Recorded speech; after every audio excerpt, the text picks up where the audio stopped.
रीता एक primary school में teacher है। उसने शाहपुर कस्बे में घर किराए पर ले लिया। आधी रात के वक्त किसी के रोने से रीता की आंखें खुल जाती हैं। उसने देखा कि आवाज तो गुड़िया की तरफ से आ रही थी। अचानक ही गुंजन की बाहों से गुड़िया फिसली और उड़ती हुई खिड़की से निकल गई।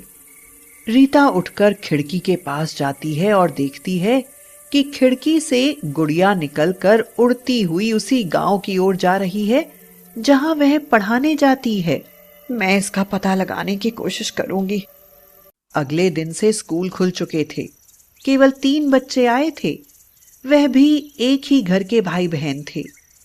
रीता झुंझला उठी। क्या इस गांव के लोग बिल्कुल ही अनपढ़ गंवार हैं? वे शिक्षा का महत्व नहीं समझते। रीता ने चपरासी श्याम सिंह से पूछा, कोई बच्चे क्यों नहीं आ रहे हैं श्याम सिंह? श्याम सिंह ने भेद भरी आवाज में बताना शुरू करा, मैडम, यहाँ कोई बच्चा पढ़ने नहीं आएगा। यहाँ गिन्नी की आत्मा जो मंडराती है। गिन्नी की आत्मा?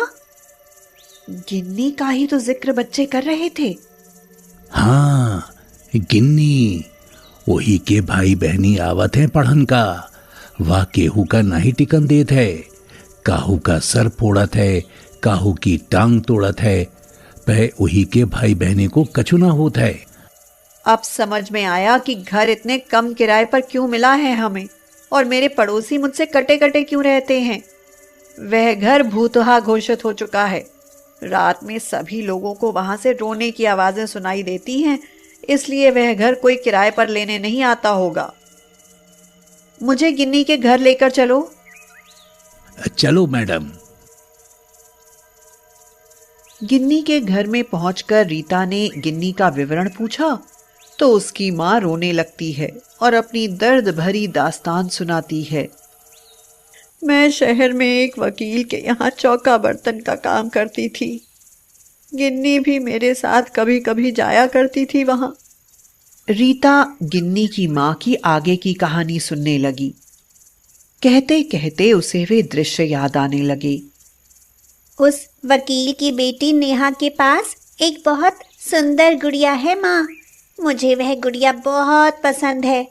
मैं वह गुड़िया आंटी से मांग लूंगी। दूसरे दिन गिन्नी ने वह गुड़िया मांग ली थी। वकील की पत्नी बड़ी दयालु थी तो उन्होंने उसे दे दी थी। गिन्नी वह गुड़िया ले आई और अपने स्कूल में भी दिन भर खेलती रही। मुझे भी गुड़िया दे दो खेलने के लिए।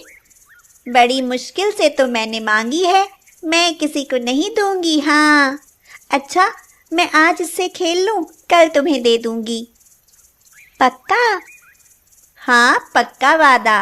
मैं वादा करती हूँ कि कल गुड़िया तुम्हें जरूर खेलने के लिए दूंगी। जब नेहा ने अपनी गुड़िया गायब देखी तो उसने रो रो कर आसमान सिर पर उठा लिया। गिन्नी से वह गुड़िया वापस मांगी गई। तुम तो कहती थी मुझे गुड़िया खेलने के लिए दोगी, और तुम तो इसे वापस करने जा रही हो। मैं क्या करूं? जिन्होंने दी है वही मांग रहे हैं, तब तो मुझे देनी ही पड़ेगी ना। गिन्नी गुड़िया देने गई तो नेहा से बोली, आओ एक बार छुपन छुपाई खेल लेते हैं। बहुत देर तक खेल चलता रहा। अब की बार गिन्नी ने बाजी जीत ली थी।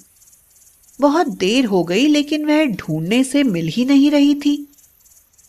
गिन्नी कहाँ हो तुम? अब बाहर आ जाओ। लेकिन गिन्नी की कोई आवाज नहीं आ रही थी। गिन्नी ढूंढने से नहीं मिली, वह गायब हो गई थी। वह मेरी गुड़िया लेकर भाग गई है। शाम को जब किसी काम से अलमारी खोली गई तो वह अंदर से बंद थी। बड़ी मशक्कत से उसे खोला गया तो अंदर गिन्नी मिली। अलमारी उससे अंदर से बंद हो गई थी, जो खुल नहीं पाई थी। गिन्नी का दम घुटने से उसकी मृत्यु हो गई थी। वह चिल्लाती रही थी, मुझे निकालो, मुझे निकालो। लेकिन वहां कोई था ही नहीं जो उसकी आवाज को सुनता। और गुड़िया की खेलने की अधूरी लालसा लिए गिन्नी चली गई। उसकी आत्मा उसी में बस गई। पूरी कहानी सुनाकर गिन्नी की मां रोने लगी। गिन्नी की आत्मा उस गुड़िया के साथ आती है, अपने भाई बहनों के साथ खेलती है, क्योंकि उसने उनसे कहा था कि वह उन्हें भी खिलाएगी गुड़िया से।